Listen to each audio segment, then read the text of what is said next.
सभी प्यारे बच्चों को गुड मॉर्निंग, सुप्रभात। मैं फिर हाजिर हूँ आपकी 7वीं कक्षा की हिंदी की वर्कशीट को लेकर, उसके समाधान को लेकर। वर्कशीट नंबर आपकी 10 है और तिथि है 24/8/2021। प्यारे बच्चों, दादी माँ कैसे सबका ख्याल रखती है, आइए इस गद्यांश को पढ़कर जानें और नीचे दिए प्रश्नों के उत्तर दें। तो आइए शुरू करते हैं। दादी माँ की क्या क्या खास बातें हैं।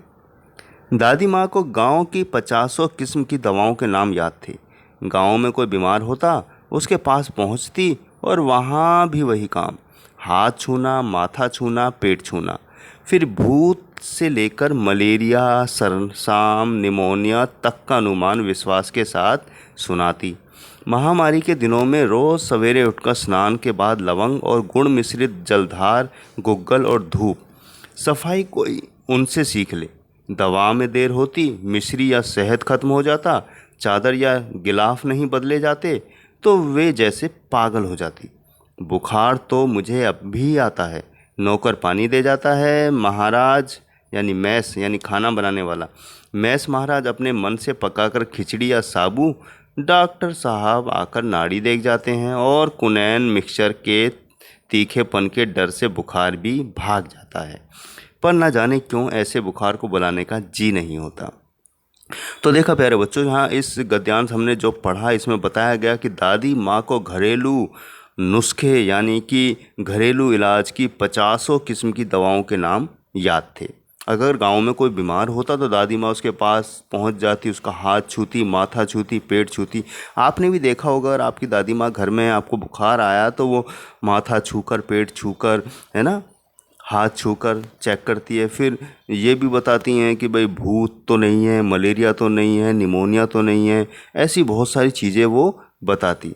लेकिन उनकी एक अच्छी चीज़ थी जो हमें सीखनी चाहिए प्यारे बच्चों दादी माँ से, कि महामारी के दिनों में रोज़ सवेरे उठकर वो नहाती थी, लौंग और गुड़ मिश्रित की जलधार यानी कि छिड़काव करती थी, गुग्गल और धूप यानी कि धूप बत्ती कह सकते हैं आप, वो देती थी। तो सफाई, तो महामारी के दिनों में हमेशा साफ़ सफाई सबसे ज़्यादा ज़रूरी है। अगर प्यारे बच्चों हम मास्क ना लगाएं, हाथ पैर ना धोएं या समय समय पर हाथ ना धोएं या सैनिटाइज ना करें तो हम संक्रमित हो सकते हैं। ये एक अच्छी आदत है प्यारे बच्चों। तो हमेशा नहाना चाहिए, हाथ धोते रहना चाहिए और साफ़ सफाई का पूरा ध्यान रखना चाहिए। तो लेखक बताता है कि उनको किसी भी चीज़ में देर हो जाती या कोई चीज़ उनको समय पर नहीं मिलती दादी माँ को, तो बहुत ही गुस्सा हो जाती थी। तो लेखक बताता है, जिसने पाठ लिखा है दादी माँ, कि वो अपनी दादी माँ के बारे में बता रहा है प्यारे बच्चों, कि बुखार तो सब भी आता है, नौकर जो है वो उसको पानी दे जाता है। जो मैस महाराज, महाराज कहा जाता था पहले ज़माने में रसोइयों को, यानी जो खाना बनाता है, वो उसे पकाकर खिचड़ी दे जाता है और साबू दे जाता है, साबूदाना। और डॉक्टर साहब आकर नाड़ी देख जाते हैं यानी नब्ज़ जिसे कहते हैं। और कुनैन के मिलावटी कुनैन की गोली दी जाती थी बुखार में पहले बच्चों, अब तो खैर पैरासिटामोल आ गई है। तो लेखक कहता है कि जब कुनैन की गोली मिक्स करके दी जाती थी तो उसको देख के या उसके तीखेपन से ही बुखार भाग जाता था। अब लेखक कहता है, लेकिन ऐसा खतरनाक बुखार बुलाने का मन नहीं करता है। तो प्यारे बच्चों, यहाँ इस गद्यांश में हमने दादी माँ से कई अच्छी बातें सीखी है ना। मैं फिर से रिपीट कर देता हूँ कि हमें साफ़ सफाई का ध्यान रखना चाहिए, समय समय पर हाथ भी धोना चाहिए और मास्क लगाकर बाहर निकलना चाहिए।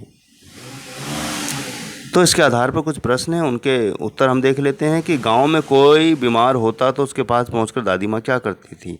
तो आइए इसका उत्तर देख लेते हैं। प्रश्न 1 है कि गांव में कोई बीमार होता तो उसके पास पहुंचकर दादी माँ क्या करती थी। तो उत्तर है कि दादी माँ उसके पास पहुंचकर उसका हाथ छूती, माथा छूती, पेट छूती और फिर बीमारी का नाम बताती थी।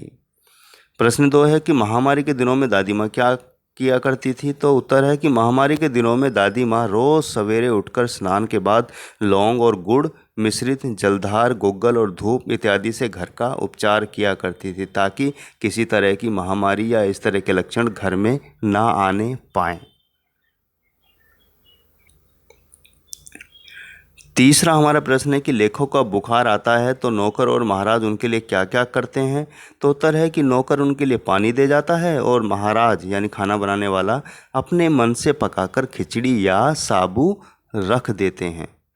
प्रश्न 4, आइए देख लेते हैं प्रश्न 4 क्या है। प्रश्न 4 है कि दवा में देर होती, मिश्री या शहद खत्म हो जाता, चादर या गिलाफ नहीं बदले जाते तो वे जैसे पागल हो जाती। रेखांकित शब्द किसके लिए प्रयोग किया है और इसका क्या अर्थ है? तो प्यारे बच्चों आइए इसका उत्तर देखते हैं। तो प्यारे बच्चों, दादी माँ को जब कोई चीज़ समय पर नहीं मिलती तो पागल हो जाती थी। तो ये रेखांकित शब्द दादी माँ के लिए प्रयोग किए गए हैं। इसका अर्थ है कि दादी माँ को किसी भी काम में लापरवाही पसंद नहीं थी और वह गुस्सा हो जाती थी।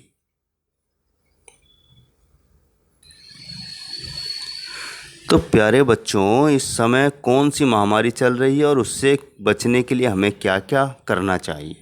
तो उत्तर इसका है, इस समय कोरोना महामारी चल रही है और इस महामारी से बचने के लिए हमें समय समय पर पानी से हाथ धोते रहना चाहिए, भीड़ भाड़ वाली जगह पर उचित दूरी का ध्यान रखना चाहिए, घर से बाहर जब भी जाएं मास्क लगाकर ही जाएं। चौथा, कोरोना के लक्षण का संदेह होने पर तुरंत नज़दीकी स्वास्थ्य केंद्र से सलाह लें या 1075 पर कॉल करें। तो इन सब बातों का हमें ध्यान रखना है प्यारे बच्चों। तो प्यारे बच्चों, आपको दादी माँ की अच्छी बातें समझ आ गई होंगी। जो उन्होंने सलाह दी है कि महामारी के दिनों में हमें किन बातों का ख्याल रखना चाहिए, वो आपको ध्यान रखना है। तो इसी के साथ मैं लेता हूँ विदा। मिलूंगा फिर जल्दी ही अगली वर्कशीट के समाधान के साथ। तब तक के लिए शुभकामनाएं। अपना ध्यान रखें, मास्क लगाकर ही बाहर जाएं और भीड़ भाड़ में जाने से बचें। घर का खाना खाएं और स्वस्थ रहें।